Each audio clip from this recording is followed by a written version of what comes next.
Filosof muda, pernahkah kalian duduk merenung sambil menatap langit malam dan bertanya-tanya, apakah Tuhan itu ada? Kalau ada, bagaimana kita tahu? Nah, hari ini kita akan mencoba menjawabnya dengan cara yang berbeda. Bukan dengan dogma atau debat panas, tapi lewat pemikiran santai ala seorang filsuf klasik, Thomas Aquinas. Siap-siap, karena argumen pertama ini akan membuat kepala kalian berputar seperti bumi mengelilingi matahari. Argumen gerak, the argument from motion. Kalian pernah main domino filosof muda? Bayangkan satu keping domino berdiri tegak, lalu ada yang menjatuhkan domino pertama itu, dan brak, semuanya jatuh berurutan. Sekarang bayangkan kalau tidak ada siapa-siapa yang memulai gerakan pertama itu. Domino pertama bakal diem aja selamanya, kan? Nah, inilah yang dimaksud Thomas Aquinas dengan penggerak pertama. Menurutnya, segala sesuatu di alam semesta ini bergerak. Tapi, setiap gerakan pasti ada penyebabnya. Bola menggelinding karena kita tendang. Awan bergerak karena angin. Angin ada karena perbedaan tekanan udara. Dan seterusnya. Tapi, kalau kita terus mundur mencari siapa penyebab awal gerakan ini, kita bakal mentok di satu titik. Tidak mungkin gerakan ini berlangsung tanpa ujung, infinite regress, karena ya, kita nggak bakal pernah selesai ngitungnya. Jadi, Aquinas bilang, harus ada penggerak pertama yang nggak perlu digerakkan oleh apapun. Ibarat kata, si tukang dorong universal. Dan, menurut Aquinas, penggerak pertama ini adalah Tuhan. Tapi tunggu dulu, apakah berarti Tuhan ini kayak makhluk besar yang suka dorong-dorong sesuatu? Enggak juga. Ini lebih ke konsep filosofis, bukan sesuatu yang bisa kita lihat. Jadi, lain kali kalau kalian lihat daun bergoyang ditiup angin, ingatlah bahwa menurut Aquinas, itu semua mungkin karena gerakan pertama yang diawali oleh Tuhan. Argumen. Sebab, the argument from cause. Kalau filosof muda lebih suka detektif-detektifan daripada domino, ini mungkin lebih cocok buat kalian. Bayangkan kalian jadi detektif dan menemukan gelas pecah di lantai dapur.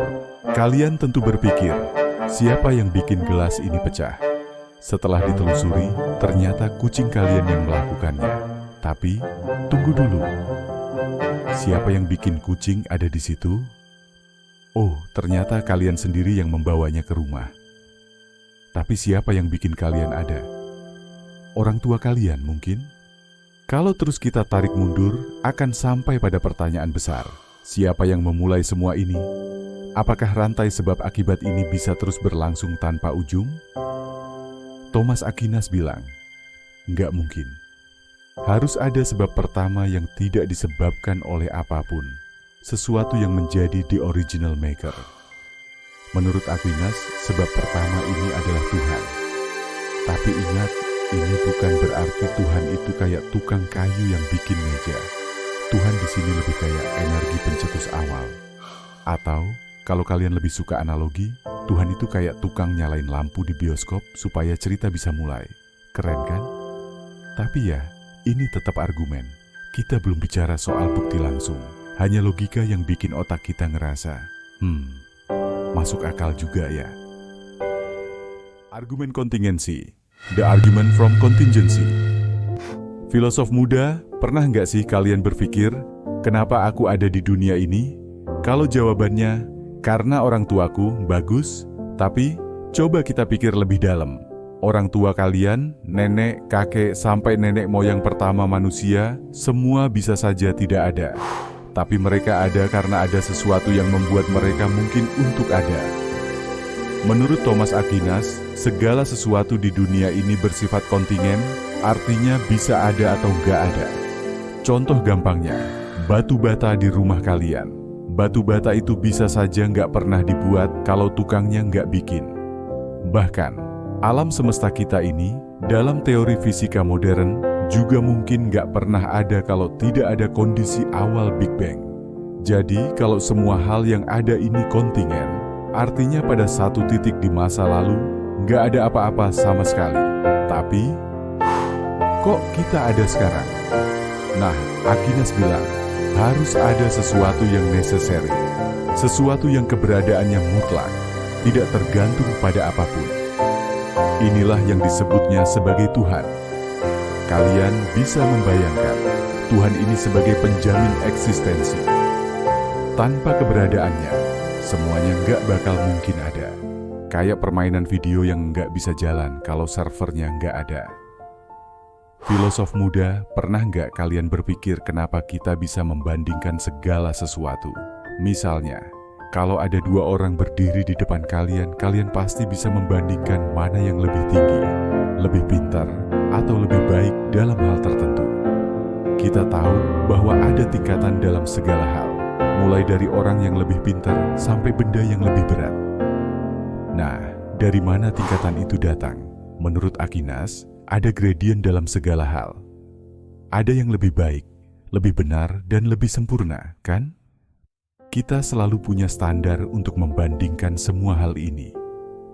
Tapi, kalau semua hal itu bisa lebih baik, lebih sempurna, atau lebih benar, dari mana datangnya standar itu? Aquinas bilang, harus ada sesuatu yang sempurna secara mutlak, yang menjadi referensi untuk semua hal lainnya. Kalau nggak ada standar kesempurnaan ini, kita nggak bakal bisa membandingkan atau mengukur apapun dengan cara yang benar. Nah, standar kesempurnaan itulah yang disebut Tuhan. Jadi, kalau kalian pernah mikir, siapa sih yang terbaik, yang paling sempurna? Aquinas bilang, ya Tuhan itulah yang paling sempurna. Tidak ada yang lebih sempurna dari Tuhan. Dan dari kesempurnaannya, segala sesuatu di dunia ini diukur. Tapi ingat, ini bukan berarti Tuhan itu seperti manusia yang kita kenal dengan tubuh atau wujud tertentu. Ini lebih ke konsep kesempurnaan yang abstrak. Dan kesempurnaan itulah yang menjelaskan kenapa kita bisa menilai segala sesuatu. Argumen desain. The argument from design. Kalau tadi kita bicara soal gerakan, sebab, dan tingkatan, sekarang mari kita pikirkan tentang desain. Kalian pasti pernah melihat sesuatu yang rapi dan tertata dengan indah, seperti jam tangan yang presisi atau pemandangan alam yang teratur. Semua itu pasti punya desainer, kan? Pasti ada seseorang yang merancangnya agar semua bagian-bagian itu bekerja dengan sempurna. Begitu juga dengan alam semesta kita. Menurut Aquinas, dunia ini terlalu teratur dan terstruktur untuk bisa terjadi secara kebetulan. Bayangkan alam semesta sebagai sebuah jam raksasa yang berjalan dengan sangat tepat. Dari sistem tata surya, gravitasi, hingga hukum fisika yang mengatur semuanya. Bukankah itu menunjukkan bahwa alam semesta ini dirancang dengan sangat cermat? Aquinas mengajukan ide bahwa, seperti halnya jam tangan yang memiliki pembuat, alam semesta ini juga memiliki perancang yang cerdas. Siapa lagi kalau bukan Tuhan yang menjadi perancang besar, yang mengatur segala sesuatu agar bisa bekerja dengan harmonis. Ini bukan berarti Tuhan itu seperti seorang insinyur yang merancang mesin, tetapi lebih kepada kesadaran yang memandu keteraturan alam semesta ini. Jadi, kalau kalian melihat langit yang penuh bintang atau bunga yang mekar dengan indah, jangan lupa bahwa menurut Aquinas, semua ini adalah bukti desain yang luar biasa. Dan siapa lagi yang bisa jadi desainer dari semua ini kalau bukan Tuhan? Filosof muda, filsafat memang seringkali memberi lebih banyak pertanyaan daripada jawaban. Tapi itulah keindahannya. Jadi, ayo terus berpikir dan diskusi dengan terbuka.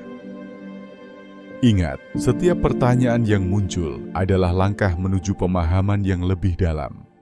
Jangan ragu untuk berbagi pemikiran kalian di kolom komentar. Dan selalu ingat, filsafat bukan hanya tentang mencari jawaban, tetapi juga tentang perjalanan pemikiran yang tiada akhir. Sampai jumpa di episode berikutnya, Filosof Muda. Teruslah berpikir, teruslah bertanya, dan jangan takut untuk meragukan, karena itulah cara kita menemukan kebenaran.